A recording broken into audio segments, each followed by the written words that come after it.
सेवार्थ प्रणालीतील अधिकारी आणि कर्मचारी यांची ई-केवायसी पूर्ण करण्यास मुदतवाढ।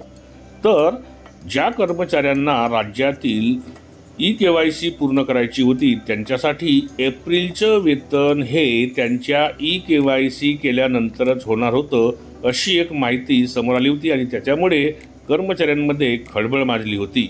आता कर्मचाऱ्यांसाठी एक दिलासादायक बातमी समोर आलेली आहे, कारण सेवार्थ प्रणालीमधील जे अधिकारी किंवा कर्मचारी असतील त्यांना ई-केवायसी पूर्ण करण्यासाठी मुदतवाढ देण्यात आलेली आहे आणि याबद्दलचाच एक GR दिनांक 23 एप्रिल 2026 रोजी निर्गमित करण्यात आलेला आहे। याद्वारे कर्मचाऱ्यांना बँकेचं ई-केवायसी किंवा वेतन बँकेचं ई-केवायसी करण्यासाठी मुदतवाढ देण्यात आलेली आहे। तर याबद्दलच सविस्तर माहिती आजच्या व्हिडिओमध्ये आपण बघून घेणार आहोत। त्यामुळे या व्हिडिओला सुरुवात करण्यापूर्वी हे चॅनल एज्युकेशनल मनोहर यावर आपण नवीन असाल तर हे चॅनल आपण सबस्क्राईब करायला विसरू नका। तर बघूया हे शासन परिपत्रक काय म्हणते। वाचा एक येथील परिपत्रकान्वये सर्व प्रशासकीय विभागातील सर्व आहरण व संवितरण अधिकाऱ्यांच्या अधीनस्थ असलेल्या अधिकारी आणि कर्मचारी यांनी माहे एप्रिल 2026 देय मे 2026 या वेतन देयका अगोदर ई-केवायसी पूर्ण करण्याबाबत सूचना देण्यात आलेल्या होत्या।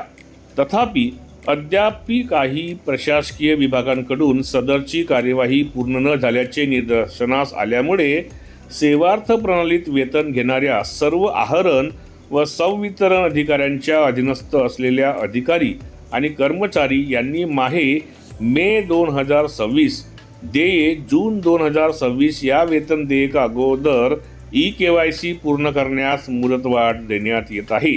मात्र यापुढे अशी कोणतीही मुदतवाढ देण्यात येणार नाही याची सर्व संबंधितांनी गांभीर्याने नोंद घ्यावी।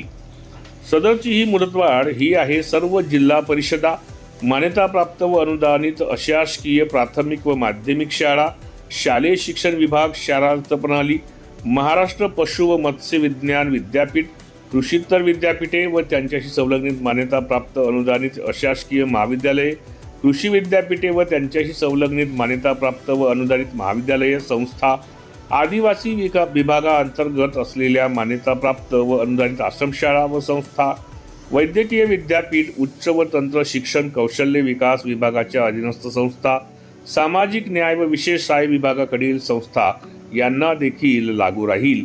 तर अशा पद्धतीने महाराष्ट्राचे राज्यपाल यांच्या आदेशानुसार व नावाने श्री अशोक चौधरी कार्यासन अधिकारी महाराष्ट्र शासन यांच्या सहीनिशी हा दिनांक 23 एप्रिल 2026 रोजी GR निर्गमित करण्यात आलेला आहे आणि याद्वारे ई-केवायसी पूर्ण करण्यासाठी कर्मचाऱ्यांना 1 महिन्याची मुदत देण्यात आलेली आहे।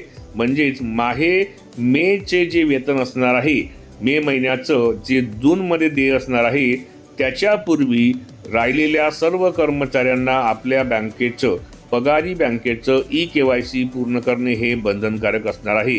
कारण या दरम्यान जर त्यांचं ई-केवायसी पूर्ण केलं गेलं नाही तर त्यांना पुढील नंतर कोणत्याही पद्धतीची मुदतवाढ देण्यात येणार नाही असंही या GRद्वारे सांगण्यात आलेलं आहे।